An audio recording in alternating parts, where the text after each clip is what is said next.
আমরা একটা বিষয়ে ধারাবাহিক আলোচনা শুরু করেছিলাম, দেখি আল্লাহ তৌফিক দিলে ও বিষয়ে কিছু কথা হয়তো হবে ইনশাআল্লাহ, আর না হয় আগামী সপ্তাহে হবে। আজকে প্রথম যে কথাটা বলতে চাচ্ছি সেটা হলো আমাদের চান্দ্রবর্ষের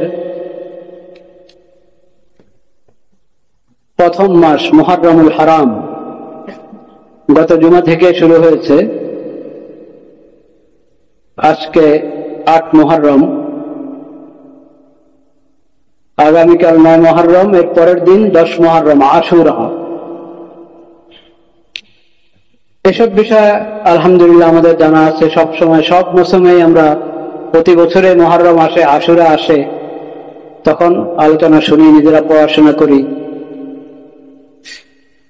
সেজন্য লম্বা আলোচনার প্রয়োজন নাই, শুধু ২-৩টা কথা আরজ করতে চাচ্ছি। প্রথম তো হলো প্রতি চন্দ্র মাসের হেলাল দেখে, নতুন চাঁদ দেখার পর আমরা দোয়া পড়ে থাকি।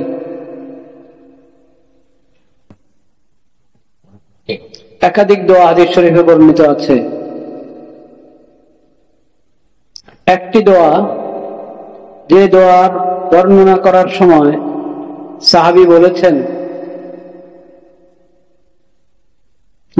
নববর্ষ আসলে বা নতুন মাস আসলে, কোন নতুন মাস আসলো তখনও, আর নতুন বর্ষ শুরু হলো, তো নতুন বর্ষ তো মুহররমে শুরু হয়,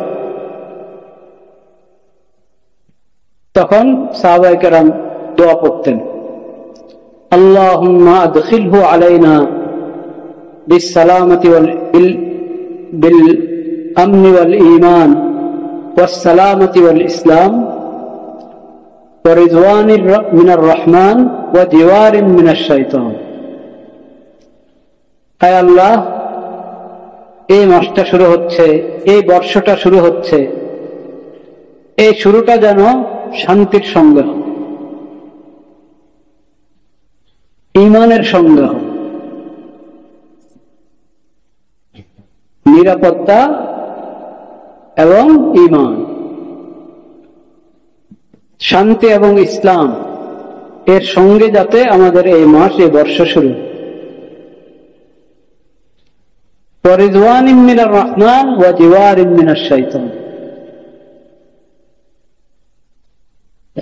আমরা যাতে এই পুরো মাস, এই পুরো বছর শয়তানের কুমন্ত্রণা থেকে হেফাজতে থাকি, শয়তান থেকে আমরা, শয়তানের সকল ওয়াসওয়াসা এবং ধোঁকা থেকে আমরা বেঁচে থাকতে পারি এবং রহমান রব্বুল আলামিনের সন্তুষ্টি অর্জন করতে পারি। এইভাবে আমাদের মাস এবং বছর অতিবাহিত হোক ইয়া আল্লাহ। এই দোয়ার মাধ্যমে মাস শুরু হয়, বছর শুরু হয়। তো এখন এই যে মুহররম মাস, এটা তো আমরা সবাই জানি সম্মানিত 4 মাসের 1 মাস, যে মাসগুলোর ব্যাপারে রব্বুল আলামিন কোরআন কারিমে বলেছেন, ফালা তাজলিমু ফীহিন্না আনফুসাকুম, নিজেদের উপর জুলুম করো না। এই মাসগুলোতে নিজের উপর জুলুম করা, অত্যাচার করা তো কখনো জায়েজ নেই। কিন্তু এই সম্মানিত 4 মাসের ব্যাপারে আল্লাহ তাআলা আলাদা করে বলেছে, নিজেদের উপর জুলুম করো না। কিভাবে জুলুম হবে? মাসগুলোর সম্মান নষ্ট করলে, গুনাহ করলে, পাপ, অপরাধ এবং অন্যের প্রতি জুলুম, অন্যায় সবসময় হারাম, কিন্তু এই মাসগুলোতে এটা আরো বেশি হারাম, বড় হারাম, বড় পাপ।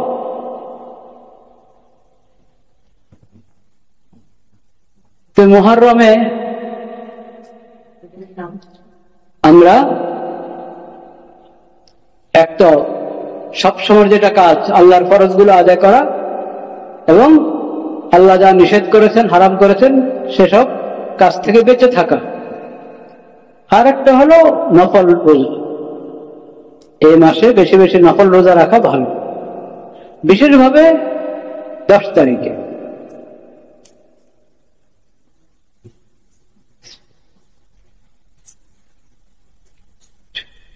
ঠিক।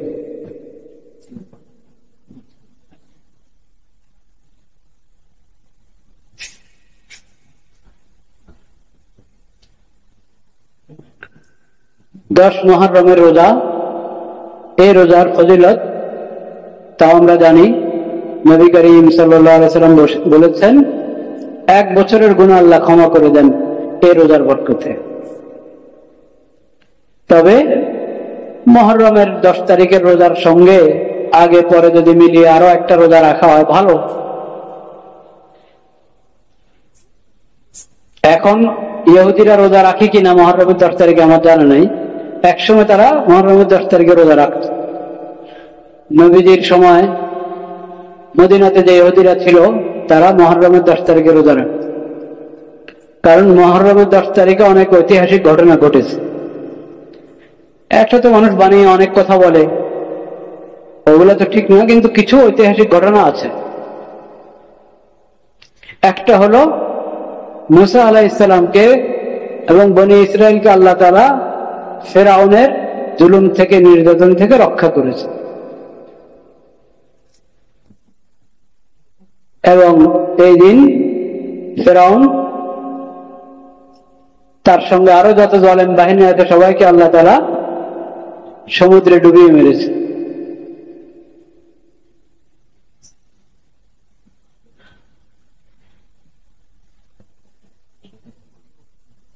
এই নেয়ামতের শকর হিসাবে তারাও রোজা রাখত।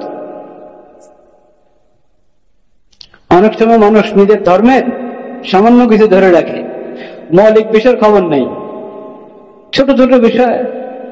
তো এখন রোজা, ওই দিনের রোজার মাধ্যমে শকর আদায় করা, এটা একটা ছিল তাদের মধ্যে, এখনো হয়তো আছে কিনা জানি না।